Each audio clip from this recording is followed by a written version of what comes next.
Doctor గారు, సంతానం కోసం ప్రయత్నించే వాళ్ళు ఏ డాక్టర్ని సంప్రదించాలి? సంతానం కోసం ప్రయత్నించేవారు ఎప్పుడు డాక్టర్ గారిని సంప్రదించాలి, ఏ డాక్టర్ని సంప్రదించాలి అనే దాని గురించి ఈరోజు మాట్లాడకపోతున్నామండి. సంతానం కోసం ప్రయత్నించేవారు భార్యాభర్తలు ఇద్దరు 1 సంవత్సరం పాటు లైంగికంగా కలిసి ఉన్నా కూడా పిల్లలు పుట్టకపోతే వారు డాక్టర్ గారిని సంప్రదించాలి. మొట్టమొదటిగా ఆడవాళ్ళు గైనకాలజిస్ట్ దగ్గరికి వెళ్ళి చూపించుకోవాలండి. సో ఆ గైనకాలజిస్ట్ డాక్టర్ గారు ఆడవాళ్ళకి సంబంధించిన పరీక్షలు అవి చేసి ఏదైనా ఇబ్బంది ఉంటే దానికి సంబంధించిన మందులు అవి రాసిస్తారండి. నెక్స్ట్ మగవాళ్ళు, ఇక్కడ ఎక్కువ మంది మగవాళ్ళు చేసే తప్పు ఏంటంటే అండి, వీళ్ళు కూడా ఆ ఆడవాళ్ళ డాక్టర్ దగ్గరికే వెళ్ళి వాళ్ళ వైఫ్ చూపించుకున్న దగ్గరికి వెళ్ళి వీళ్ళు కూడా చూపించుకుంటున్నారు. కానీ అలా చేయకూడదండి. మగవాళ్ళకి సంబంధించిన డాక్టర్లు ఉంటారు. సో వాళ్ళ దగ్గరికి వెళ్ళి చూపించుకోవాలి. సో ఈ మగవాళ్ళకి సంతాన సమస్యల కోసం చూసే డాక్టర్ని ఆండ్రాలజిస్ట్ అంటారండి. ఈ ఆండ్రాలజిస్ట్ అనే డాక్టర్ దగ్గరికి వెళ్ళి ఈ మగవారు వాళ్ళకి సంబంధించిన పరీక్షలు అవి చేయించుకొని వాళ్ళకి ఏమైనా సమస్యలు ఉంటే డాక్టర్ గారు మందులు రాసిస్తారు. డాక్టర్ గారు, పిల్లల కోసం ప్రయత్నించే వాళ్ళు చేసే పెద్ద తప్పు. పిల్లల కోసం ప్రయత్నించే దంపతుల్లో మగవాళ్ళు ఖచ్చితంగా మగవాళ్ళకి సంబంధించిన డాక్టర్ దగ్గర మాత్రమే చూపించుకోవాలి. మగవాళ్ళకి సంబంధించిన డాక్టర్ని ఆండ్రాలజిస్ట్ అంటారండి. ఈ ఆండ్రాలజిస్ట్ డాక్టర్ దగ్గర చూపించుకొని మీకు సంబంధించిన పరీక్షలు అవి చేసి ఆ వ్యాధి నిర్ధారణ చేసి దాని ప్రకారంగా మందులు రాసిస్తారు. ఆ మందులు వాడుకున్న తర్వాత మీకు పిల్లలు పుట్టేదానికి అవకాశాలు ఎక్కువగా ఉంటాయి. ఇక్కడ ఎక్కువ మంది చేసే తప్పు ఏంటంటే మగవాళ్ళు కూడా ఆడవాళ్ళకి చూసే డాక్టర్ దగ్గరే చూపించేసుకొని ఏదో వాళ్ళు ఇచ్చే 4 మందులు వేసేసుకొని ప్రయత్నిస్తుంటారు. కానీ దానివల్ల ఏమవుతుందంటే వ్యాధి నిర్ధారణ అవ్వడం లేట్ అవుతుంది. లేట్ అవ్వడం వల్ల వీరికి మందులు వాడాము మాకు పిల్లలు కలగలేదనే నిరుత్సాహం ఎక్కువైపోతుంది. సంతాన సమస్యలు చూసే స్పెషలిస్ట్ డాక్టర్ దగ్గర మాత్రమే చూపించుకొని సరైన ట్రీట్మెంట్ తీసుకుంటే మీకు పిల్లలు త్వరగా పుడతారు. డాక్టర్ గారు, వీర్యకణాలు పెంచే ఆహార పదార్థాలు. వీర్యకణాల ఉత్పత్తి కోసం ఎలాంటి ఆహార పదార్థాలు తీసుకోవాలి? ముఖ్యంగా ఎక్కువ మంది అడిగేది నాన్ వెజ్ గురించి అండి. సో నాన్ వెజ్లో మటన్, బీఫ్ తీసుకోకూడదండి. మటన్, బీఫ్ రెడ్ మీట్ అంటారు వీటిల్ని. సో ఈ రెడ్ మీట్ అనేది వీర్యకణాలకి ఇబ్బంది చేస్తుంది కొంచెం. సో అందువల్ల మటన్, బీఫ్ అనేది వీలైనంత వరకు అవాయిడ్ చేయండి. చికెన్ కూడా తగ్గించి తీసుకోవడం మంచిది. సో నాన్ వెజ్ తీసుకోవాలనుకునే వాళ్ళు చేపలు, కోడిగుడ్డు తీసుకోవచ్చు. దాంట్లో ఎటువంటి రెస్ట్రిక్షన్ లేదు. రెండవది fruits and vegetables, fresh fruits and vegetables కొంచెం ఎక్కువగా తీసుకోవాలి. ఆ ఫ్రూట్స్లో కూడా వీలైతే దానిమ్మకాయ, పుచ్చకాయ, పైనాపిల్, బొప్పాయి లాంటి పండ్లను ఎక్కువగా తీసుకోండి. వెజిటబుల్స్ అన్నీ తీసుకోవచ్చు. అందులో కుదిరితే క్యారెట్, బీట్రూట్ లాంటివి కొంచెం అధికంగా తీసుకోండి. నెక్స్ట్ డ్రై ఫ్రూట్స్, డైలీ కొంచెం డ్రై ఫ్రూట్స్ అనేవి తీసుకోవాలండి వీర్యకణాల ఉత్పత్తి కావాలంటే. సో అన్ని కలిపినవి మిక్స్డ్ డ్రై ఫ్రూట్స్ కొంచెం తీసుకోండి. ఈ ఫ్రై చేసినవి సాల్టెడ్వి కాకుండా ప్లెయిన్ డ్రై ఫ్రూట్స్ తీసుకోండి. మూడవది ఆయిల్ ఫుడ్స్ అనేవి తగ్గించి తీసుకోవాలండి. సో వీలైనంత వరకు ఆయిల్ ఫ్రైస్, ఆయిల్లో ఎక్కువసేపు వేయించిన ఫుడ్స్ ఏవి తీసుకోకుండా ఉండడానికి ట్రై చేయండి. డాక్టర్ గారు, ఓవర్వెయిట్ ఉన్న వాళ్ళకి పిల్లలు పుట్టరా? బరువు అధికంగా ఉండడానికి, సంతానం లేకపోవడానికి ఏమైనా సమస్య ఉందా డాక్టర్ గారు అని అడుగుతున్నారు. బరువు అధికంగా ఉన్న వాళ్ళు ఏమవుతుందంటే అండి, వెయిట్ ఎక్కువ ఉండడం వల్ల వాళ్ళకి న్యాచురల్ గానే కాళ్ళు అవి కూడా లావుగా ఉంటాయి. సో కాళ్ళు అనేవి లావుగా ఉన్నప్పుడు ఏమవుతుందంటే బీజాలు అనేవి 2 కాళ్ళ మధ్యలో ఉంటాయి కాబట్టి సో బీజాలకి వేడి అనేది ఎక్కువ అవుతుందండి. సో కాళ్ళ మధ్యలో ఇరుకున్నప్పుడు, బీజాల మధ్యలో ఉన్నప్పుడు అక్కడ వేడిగా ఉంటుంది. బీజాలు అనేవి వేడిగా ఉండకూడదు. సో ఆ బీజాలు వేడెక్కడం వల్ల సో బీజాలు అనేవి కొంచెం పాడయ్యేదానికి అవకాశాలు ఎక్కువ ఉంటాయి. బీజాలు పాడవడం వల్ల వీర్యకణాల ఉత్పత్తి అనేది తగ్గిపోతుంది. సో వీర్యకణాల క్వాలిటీ కూడా తగ్గిపోతుంది. దానివల్ల వీళ్ళకి సంతాన సమస్యలు వస్తాయండి. వెయిట్ తగ్గడం వల్ల ఓవరాల్ గా సన్నబడతారు కాబట్టి సో కాళ్ళు కూడా అలానే సన్నబడతాయి కాబట్టి బీజాల దగ్గర గాలి ఆడేదానికి అవకాశాలు ఎక్కువ ఉంటుంది. దానివల్ల వాళ్ళు వెయిట్ తగ్గడం వల్ల పిల్లలు కలిగేదానికి అవకాశాలు ఎక్కువ ఉంటాయి. డాక్టర్ గారు, పిల్లలు పుట్టకపోవటానికి స్మోకింగ్, ఆల్కహాల్ ఒక కారణమా? మందు, సిగరెట్ తాగడానికి పిల్లలు కలగకపోవడానికి ఏమైనా సంబంధం ఉందని అడుగుతున్నారు.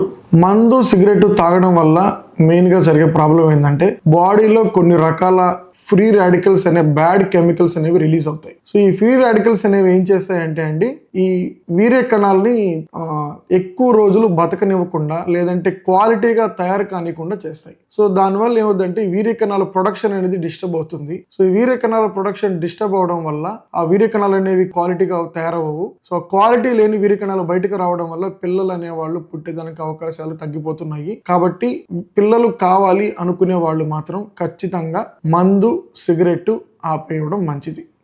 డాక్టర్ గారు, పిల్లల కోసం ప్రయత్నించే వాళ్ళు ఆల్కహాల్ మానుకోలేకున్నారా?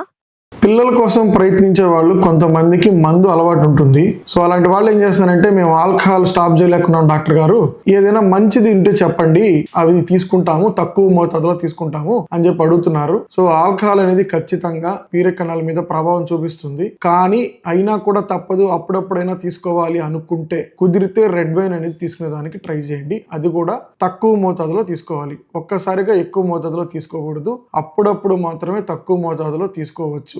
డాక్టర్ గారు, జంక్ ఫుడ్ తినేవాళ్లు ఈ జాగ్రత్త తీసుకోకపోతే పిల్లలు పుట్టే అవకాశం తగ్గిపోతుందా?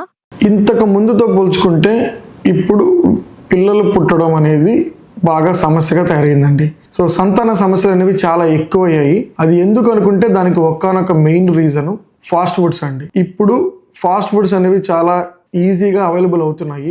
ఈవెన్ పల్లెటూరుల్లో కూడా ఈజీగా దొరుకుతున్నాయి ఫాస్ట్ ఫుడ్స్ అనేవి.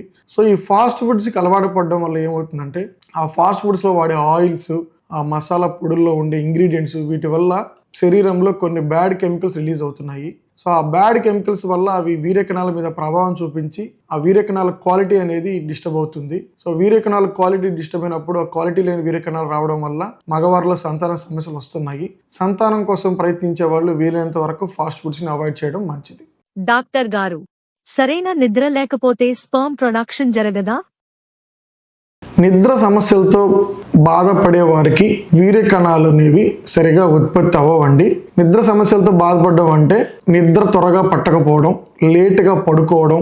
రెండవది ఏంటంటే, ఈ డే నైట్ షిఫ్ట్లు ఉండి నైట్ డ్యూటీలు డే షిఫ్ట్లు చేసుకుంటూ రెగ్యులర్గా పలానా టైంకి పడుకోకుండా ఒకరోజు మార్నింగ్ ఒకరోజు నైట్ పడుకుని ఇట్లా డిస్టర్బ్డ్ స్లీప్ ఉన్న వాళ్ళందరికీ బాడీలో స్ట్రెస్ లెవెల్స్ అనేవి ఎక్కువ అవుతాయి. స్ట్రెస్ లెవెల్స్ అవడం వల్ల బాడీలో బ్యాడ్ కెమికల్స్ రిలీజ్ అవుతున్నాయి. సో ఈ బ్యాడ్ కెమికల్స్ ఏం చేస్తున్నాయంటే వీర్య కణాల మీద ప్రభావం చూపించి వీర్య కణాలను డ్యామేజ్ చేస్తున్నాయి. దానివల్ల వీర్య కణాలు అనేవి అంత క్వాలిటీగా తయారవ్వట్లేదు. అందువల్ల వాళ్ళకి సంతాన సమస్యలు వస్తున్నాయి. మంచి నిద్ర ఉండడం సంతాన సమస్యలతో బాధపడే వాళ్ళకి చాలా అవసరం. కాబట్టి సంతాన సమస్యలతో బాధపడేవారు మంచి నిద్ర ఉండేలాగా చూసుకోండి. డాక్టర్ గారు, ఆ రోజు కలిస్తే 99% పిల్లలు పుట్టే అవకాశం ఉందా?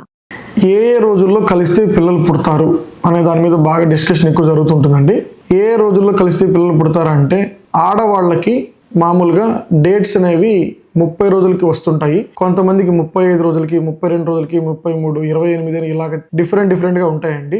రెగ్యులర్గా ఒక పర్టికులర్ టైమింగ్లో డేట్స్ అయ్యే వాళ్ళకి, అంటే 28 రోజులకో, 30 రోజులకో, 35 రోజులకో డేట్లు అయ్యే వాళ్ళకి రెగ్యులర్గా పీరియడ్స్ వస్తుంటే, అలాంటి వాళ్ళలో 11వ రోజు నుంచి 20వ తేదీ వరకు, డేట్ అయిన తర్వాత 11వ రోజు నుంచి 20వ రోజు వరకు, ఈ మధ్యలో 10 రోజుల్లో లైంగికంగా కలిసినప్పుడు పిల్లలు పుట్టేదానికి అవకాశాలు ఎక్కువగా ఉంటాయి.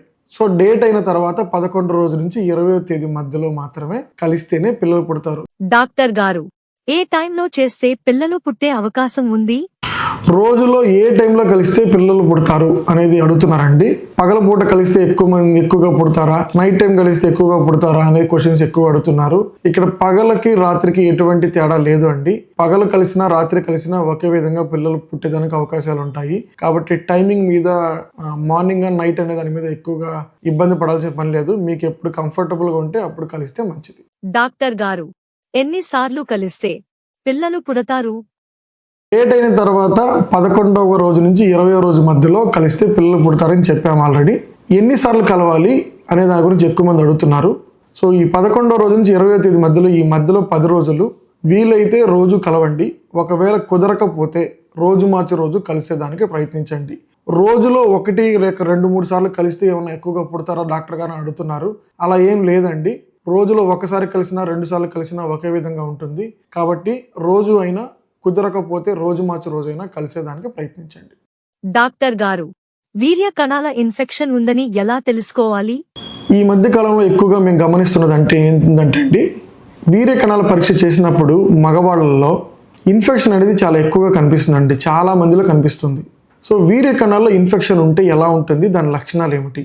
జనరల్గా వీర్య కణాల్లో ఇన్ఫెక్షన్ ఉన్నప్పుడు ఆ లక్షణాలు ఏమీ పెద్దగా కనిపించవండి బయటికి. చాలా మందికి ఏమి లక్షణాలు లేకుండా ఉంటుంది. ఈ రొటీన్గా ఈ పరీక్ష చేసుకున్నప్పుడు మాత్రమే మనకి అది బయటపడుతుంది.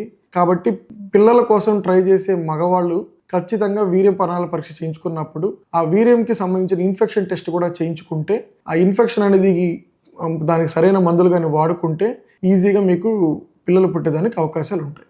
డాక్టర్ గారు, సుఖ వ్యాధుల వల్ల కలిగే నష్టాలు. సుఖ వ్యాధులు సరైన టైంలో సరైన ట్రీట్మెంట్ కానీ తీసుకోకపోతే ఫ్యూచర్లో వాళ్ళకి పిల్లలు పుట్టేదానికి అవకాశం అనేది బాగా తగ్గిపోతుంది. ఇది ఎందుకు చెప్తున్నానంటే అండి, ఈ సుఖ వ్యాధులు అనేవి ఏం చేస్తాయంటే, కొన్ని రకాల సుఖ వ్యాధులు ఆ వీర్య కణాలు తీసుకెళ్లే దారి ఉంటుంది కదా, ఆ దారిని బ్లాక్ చేసేస్తాయి. సో ఆ దారి అనేది మూసుకోబోయినప్పుడు వీర్య కణాలు అనేవి ఉత్పత్తి అయినా కూడా అది వీర్యంలో నుంచి బయటకి రాక మనకి వచ్చిన శాంపిల్లో కౌంట్ అనేది ఉండదు. సో దానివల్ల వాళ్ళకి పిల్లలు పుట్టే అవకాశాలు అనేవి తగ్గిపోతున్నాయి. కాబట్టి సుఖ వ్యాధులు అనేవి వచ్చినప్పుడు ఖచ్చితంగా నెగ్లెక్ట్ చేసి మీరు మెడికల్ షాప్కి వెళ్ళి మందులు లాంటివి తీసుకోకుండా డాక్టర్ గారిని వెంటనే వెళ్ళి సంప్రదించి దానికి సరైన ట్రీట్మెంట్ కానీ తీసుకోకపోతే మీకు ఫ్యూచర్లో పిల్లలు పుట్టే అవకాశం అనేది తగ్గిపోతుంది. డాక్టర్ గారు, ఏ వయసులో పెళ్లి చేసుకుంటే పిల్లలు ఆరోగ్యంగా పుడతారు? ఏ వయసులో పెళ్లి చేసుకుంటే పిల్లలు కలుగుతారు త్వరగా అనేది ఎక్కువ మంది అడుగుతున్నారు. సో పిల్లలు త్వరగా కలగాలి అంటే మగవాళ్ళు 20 నుంచి 30 సంవత్సరాల వయసులో పెళ్లి చేసుకోవాలి.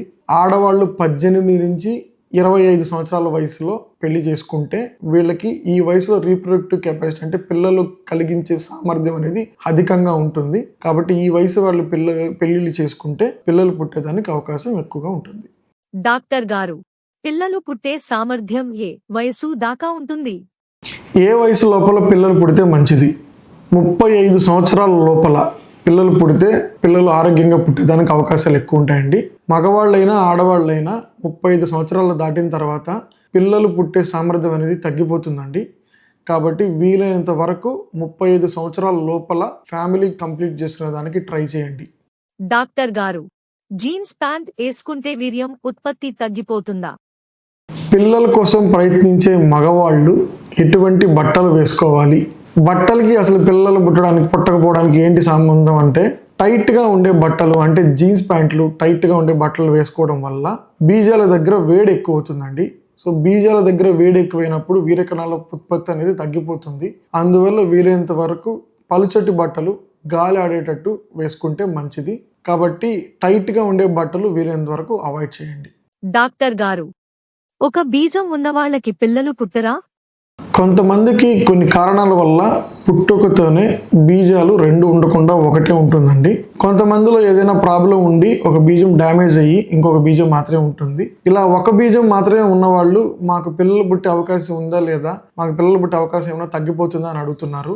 ఒక బీజం ఉన్నా 2 బీజం ఉన్నా బీజం సరిగ్గా పనిచేస్తే పిల్లలు అనేవాళ్ళు ఒకేలాగా పుడతారండి. సో ఒక బీజం ఉన్న వాళ్ళకి కూడా 2 బీజాలు ఉన్న వాళ్ళలానే పిల్లలు పుట్టేదానికి అవకాశం ఉంది.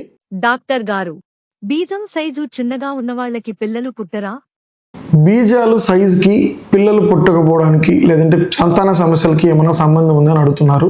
బీజాల సైజు మామూలుగా మగవాళ్ళల్లో 2x3x4 సెంటీమీటర్లు ఉంటుందండి సైజు. అంటే 2 సెంటీమీటర్లు 3 సెంటీమీటర్లు 4 సెంటీమీటర్లు 2x3x4 సెంటీమీటర్ల సైజు ఉంటుంది. అంటే 15 ml 15 మిల్లీలీటర్లు వాల్యూమ్ ఉండాలి నార్మల్గా మగవాళ్ళలో బీజం సైజు. ఇంతకన్నా తక్కువగా బీజం సైజు ఉన్న వాళ్ళల్లో ఆ బీజం అనేది డ్యామేజ్ అవడం వల్ల ఆ సైజు అనేది తగ్గి ఉంటుంది. అందువల్ల వాళ్ళకి పిల్లలు పుట్టేదానికి అవకాశాలు అనేవి తగ్గుతున్నాయి. కాబట్టి బీజం సైజు నార్మల్గా ఉంటే పిల్లలు పుట్టేదానికి అవకాశాలు కొంచెం ఎక్కువగా ఉంటాయి. డాక్టర్ గారు, హస్త ప్రయోగం చేయడం ప్రమాదమా? హస్త ప్రయోగం వల్ల నష్టాలు చెప్తానండి ఈరోజు. హస్త ప్రయోగం చేయడం వల్ల ఈ మధ్య కాలంలో ఎక్కువ మందిలో అంగస్తంభన సమస్య అనేది ఒకటి వస్తుంది. రెండవది శీఘ్రస్ఖలనం, త్వరగా వీర్యం రిలీజ్ అవ్వడం అనే సమస్యలు ఎక్కువగా వస్తున్నాయి. హస్తప్రయోగం చేసే వాళ్ళల్లో అంగస్తంభన సమస్యలు, శీఘ్రస్ఖలనం సమస్య అధికంగా ఉండేదానికి అవకాశం ఎక్కువగా ఉంది. డాక్టర్ గారు, సేఫ్ ఇంటర్కోర్స్ ఎలా చేయాలి? సేఫ్ ఇంటర్కోర్స్ చేయాలి అంటే కండోమ్ ఎలా వాడాలి అని అడుగుతున్నారు.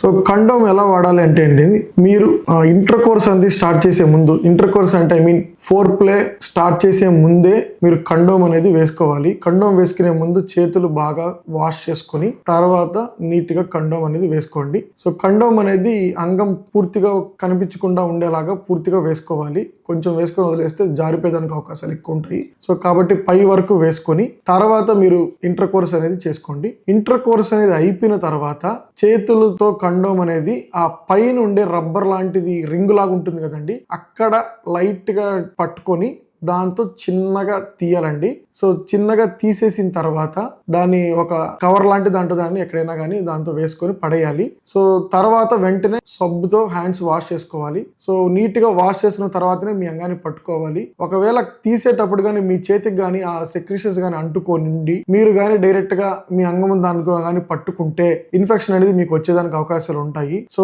కండోమ్ తీసేసిన తర్వాత మీరు హ్యాండ్స్ వాష్ చేసుకోకుండా మీ అంగాన్ని ముట్టుకోవద్దు. డాక్టర్ గారు, కొండం డ్యామేజ్ అయితే ఏం చేయాలి? ఇంటర్ కోర్స్ చేసేటప్పుడు కండోమ్ ఏదైనా డ్యామేజ్ అయినా, ఒకవేళ కండోమ్ ఏదైనా మధ్యలో ఊడిపోయినా ఏం చేయాలి అని అడుగుతున్నారండి. మొట్టమొదటిగా కంగారు పడద్దు. వెంటనే ఆ పని ఏది అయిపోయిన తర్వాత వెంటనే డాక్టర్ దగ్గరికి వెళ్ళి సంప్రదించండి. వీలైనంత త్వరగా సంప్రదించండి డాక్టర్ గారిని. ఎందుకంటే ఇక్కడ టైం చాలా ఇంపార్టెంట్. మీరు ఎంత త్వరగా అయితే వచ్చి దీనికి సంబంధించిన మందులు ఏమైనా స్టార్ట్ చేస్తారో మీకు అంత త్వరగా ఇబ్బందులు అనేవి లేకుండా ఉంటుంది. కాబట్టి కండోమ్ అనేది ఈ విధంగా ఏదైనా డ్యామేజ్ అవడం, జారిపోవడం జరిగితే కంగారు పడకుండా వచ్చి వెంటనే డాక్టర్ గారిని సంప్రదించండి. డాక్టర్ గారు, అంగస్తంభన సమస్యకి మందులు వాడేవారికి పరిష్కారం ఏమిటి? అంగస్తంభన సమస్యకి మందులు వాడి విసిగెత్తిపోయామండి, కాబట్టి దానికి ఏదైనా పర్మనెంట్ సొల్యూషన్ ఉందా అని అడుగుతున్నారు. అంగస్తంభన సమస్యకి ఇప్పుడు అద్భుతమైన ట్రీట్మెంట్లు వచ్చాయండి. అందులో ముఖ్యమైనది షాక్ వేవ్ థెరపీ. ఈ షాక్ వేవ్ థెరపీ అనేది అంగస్తంభన సమస్యకి పర్మనెంట్ సొల్యూషన్ అండి. ఈ షాక్ వేవ్ థెరపీ తీసుకోవడం వల్ల మీకు అంగం లోపల రక్త సరఫరా అనేది పెరుగుతుంది. అంగం లోపల రక్త సరఫరా పెరిగినప్పుడు మీకు అంగం స్తంభనలు అనేవి స్ట్రాంగ్గా ఉంటాయి. దానివల్ల ఏమవుతుందంటే మీకు అంగస్తంభన సమస్య అనేది పూర్తిగా పోయేదానికి అవకాశం ఉంటుంది. కాబట్టి అంగస్తంభన సమస్యతో బాధపడే వాళ్ళు ఇంకా దిగులు పడాల్సిన పని లేదు. ఈ షాక్ వేవ్ థెరపీ తీసుకుంటే అంగస్తంభన సమస్య అనేది పర్మనెంట్గా పోతుంది. డాక్టర్ గారు, అంగస్తంభన సమస్యకి పరిష్కారం ఏమిటి? అంగస్తంభన సమస్య కానీ శీఘ్రస్ఖలన సమస్య కానీ ఉన్నప్పుడు మీరు వెంటనే డాక్టర్ గారిని సంప్రదించడం చాలా మంచిదండి. ఎందుకంటే లేట్ అయ్యే కొద్దీ ఈ ప్రాబ్లం అనేది సివియారిటీ పెరిగిపోతుంది. సో దానివల్ల ఏమవుతుందంటే మీరు సమస్య వచ్చిన తర్వాత ఏ సంవత్సరానికో 2 సంవత్సరాలకు వెళ్ళి డాక్టర్ గారిని సంప్రదించినప్పుడు ఆ సమస్య అనేది మీ శరీరంలో అధికంగా ఉండడం వల్ల దాన్ని నయం చేయడం కూడా కొంచెం కష్టంగా ఉంటుంది. కాబట్టి ప్రాబ్లం అనేది వచ్చినప్పుడు వెంటనే డాక్టర్ గారిని సంప్రదిస్తే ఆ ప్రాబ్లం అనేది త్వరగా నయం చేయడానికి అవకాశాలు ఎక్కువగా ఉంటాయి. డాక్టర్ గారు, హస్తప్రయోగం చేయటం మానేస్తే ఏమవుతుంది? హస్తప్రయోగం చేస్తూ ఉండి ఆ అలవాటుని మానేయడం వల్ల బీజాలు అనేవి నొప్పి వస్తాయని అడుగుతున్నారు. హస్తప్రయోగం మానేయడం వల్ల బీజాలు అనేవి నొప్పి రావండి. బీజాలు నొప్పి వస్తున్నాయి అంటే దానికి కారణం వేరేది ఉంటుంది తప్ప హస్తప్రయోగం కాదు. కాబట్టి బీజాలు నొప్పి వస్తుంటే అది వెంటనే డాక్టర్ దగ్గరికి వెళ్ళి చూపించుకోండి. చూపించుకుంటే దానికి సంబంధించిన పరీక్షలు చేసి అది ఎందుకు వస్తుందో కనుక్కుంటారు. హస్తప్రయోగం మానేయడం వల్ల మాత్రం బీజాలు నొప్పి రావు. డాక్టర్ గారు, కాళ్ళు 2 దగ్గరగా పెట్టుకుని కూర్చుంటే బీజాలు దెబ్బతింటాయా? కూర్చునే పొజిషన్ వల్ల బీజాలు దెబ్బతింటాయని అడుగుతున్నారు. అంటే కాళ్ళు 2 దగ్గరగా పెట్టుకొని బీజాలు ఒత్తుకునేలాగా కూర్చుంటే బీజాల మీద వేడి అనేది ఎక్కువ అవుతుంది. సో అందువల్ల ఏమిటంటే బీజాల్లో తెలియకుండా మార్పులు వస్తాయి. ఆ మార్పుల వల్ల వీర్యకణాల ఉత్పత్తి అనేది తగ్గిపోతుంది. కాబట్టి వీలైనంత వరకు కాళ్ళు కొంచెం వెడల్పు చేసుకొని కూర్చోడానికి ప్రయత్నించండి. సో అలా కూర్చోవడం వల్ల గాలి సర్క్యులేట్ అవుతుంది అక్కడ తొడల మధ్యలో. సో అందువల్ల బీజాలు అనేవి వేడెక్కకుండా ఉంటాయి. డాక్టర్ గారు, అంగంపై చర్మం కట్ అయితే సమస్యేనా? ఫ్రెన్యులం కట్ అవ్వడం వల్ల ఏదైనా ప్రాబ్లం ఉందా అని అడుగుతున్నారు. ఫస్ట్ ఆఫ్ ఆల్ ఫ్రెన్యులం అంటే అంగం మీద చర్మం కింద భాగంలో కొంచెం ముందుకు అతుక్కొని ఉంటుందండి. దాన్ని ఫ్రెన్యులం అంటారు. ఈ ఫ్రెన్యులం అనేది కొంతమందికి టైట్ గా ఉంటుంది. సో ఈ టైట్ గా ఉన్నప్పుడు వాళ్ళు సెక్స్ చేసేటప్పుడు కొంతమందికి అది డ్యామేజ్ అవుతుంది, ఇంజరీ అవుతుంది. సో అలా ఇంజరీ జరిగినప్పుడు అక్కడ కొంచెం బ్లీడింగ్, రక్తము వచ్చేదానికి అవకాశాలు ఎక్కువ ఉంటాయి. సో ఈ ఫ్రెన్యులం కట్ అవ్వడం వల్ల ఏమవుతుందంటే అండి, మీరు మళ్ళీ ఇంటర్ కోర్స్ చేసినప్పుడు అది మళ్ళీ రిపీటెడ్ గా డ్యామేజ్ అయ్యేదానికి అవకాశాలు ఎక్కువ ఉంటాయి. సో డ్యామేజ్ అయిన తర్వాత అది సరిగా హీల్ అవ్వకపోతే మళ్ళీ ఫ్యూచర్ లో దానికి సంబంధించిన సమస్యలు అనేవి వస్తాయి. సో టైట్ ఫ్రెన్యులం ఉన్న వాళ్ళు, ఒకవేళ ఫ్రెన్యులం కట్ అయిన వాళ్ళు వెంటనే డాక్టర్ దగ్గరికి సంప్రదిస్తే దానికి ఒక ఫ్రెన్యులోప్లాస్టీ ఒక చిన్న సర్జరీ ఉంటుంది. సర్జరీ అంటే కంగారు పడదు, చాలా చిన్నది ప్రొసీజర్. సో ఆ ప్రొసీజర్ చేయడం వల్ల ఆ టైట్ ఫ్రెన్యులం కానీ ఆ డ్యామేజ్ అయిన ఫ్రెన్యులం కానీ నార్మల్ అయ్యేదానికి అవకాశాలు ఉంటాయి. దాని ద్వారా మీ సమస్య అనేది నయం అవుతుంది. డాక్టర్ గారు, ఇంటర్కోర్స్ చేసే అప్పుడు తీసుకోవాల్సిన జాగ్రత్తలు. ఇంటర్ కోర్స్ చేసేటప్పుడు వీర్యం రావట్లేదు, హస్తప్రయోగం చేసుకుంటే వీర్యం వస్తుంది, ఎందుకు అని అడిగారండి. ఇంటర్ కోర్స్ చేసేటప్పుడు మీరు ఆలోచనలు దాని మీద కాకుండా ఇంకా దేని మీదైనా పెట్టుకున్నప్పుడు మీరు ఆ ఇంటర్ కోర్స్ సైకిల్ ని కంప్లీట్ చేయలేకపోతున్నట్టు. సో ఆ ఇంటర్ కోర్స్ సైకిల్ ని కంప్లీట్ చేయలేకపోతే మీకు అక్కడ ఆ తారా స్థాయికి చేరదు. సో ఆర్గాజం అనేది మీకు ఫీల్ అవ్వలేరు. సో ఆర్గాజం మీరు ఫీల్ అవ్వలేనప్పుడు మీకు వీర్యం అనేది రిలీజ్ అవ్వదు. అదే మీరు హస్తప్రయోగం చేసినప్పుడు ఏంటంటే బాత్రూమ్ లో ఉంటారు కాబట్టి, లేదంటే ఒక సెక్యూర్డ్ ఎన్విరాన్మెంట్ లో ఉంటారు కాబట్టి, సో మిమ్మల్ని ఎవరు గమనించరు కాబట్టి మీ మైండ్ ఫ్రీగా ఉంటుంది. సో మీ మైండ్ ఫ్రీగా ఉన్నప్పుడు మీరు తారాస్థాయికి రీచ్ అవ్వడానికి అవకాశాలు ఎక్కువ ఉంటాయి. అందువల్ల మీరు తారాస్థాయికి రీచ్ అయ్యి మీకు వీర్యం అనేది రిలీజ్ అవుతుంది. సో ఇంటర్ కోర్స్ చేసేటప్పుడు మీరు అంతే ఫ్రీగా కానీ ఉండగలిగితే మీకు ఇంటర్ కోర్స్ చేసేటప్పుడు కూడా వీర్యం అనేది రిలీజ్ అవుతుంది. డాక్టర్ గారు, హస్తప్రయోగం ఎక్కువ చేస్తే జుట్టు రాలిపోతోందా? హస్తప్రయోగం అధికంగా చేసుకుంటే జుట్టు రాలిపోతుంది అని అడుగుతున్నారు. హస్తప్రయోగం అధికంగా చేసుకోవడం వల్ల జుట్టు రాలిపోదండి. జుట్టు రాలిపోవడానికి వేరే కారణాలు ఉంటాయి, హస్తప్రయోగం అనేది కారణం కాదు. సో జుట్టు రాలిపోవడానికి ముఖ్యంగా కారణం ఏంటంటే టెస్టోస్టెరాన్ లెవెల్స్ అనేవి ఎక్కువైనప్పుడు మేల్ ప్యాటర్న్ బాల్డ్నెస్ అని ఒకటి వస్తుందండి. సో ఈ మేల్ ప్యాటర్న్ బాల్డ్నెస్ లో జుట్టు రాలిపోవడానికి అవకాశాలు ఎక్కువ ఉంటాయి. సో జుట్టు రాలిపోయే వాళ్ళు మీ హార్మోన్ లెవెల్స్ అనేవి చెక్ చేసుకుని హార్మోన్ ఇంబ్యాలెన్స్ ఉంటే దాన్ని కరెక్ట్ చేసుకుంటే మీకు జుట్టు రాలడం అనేది తగ్గుతుంది.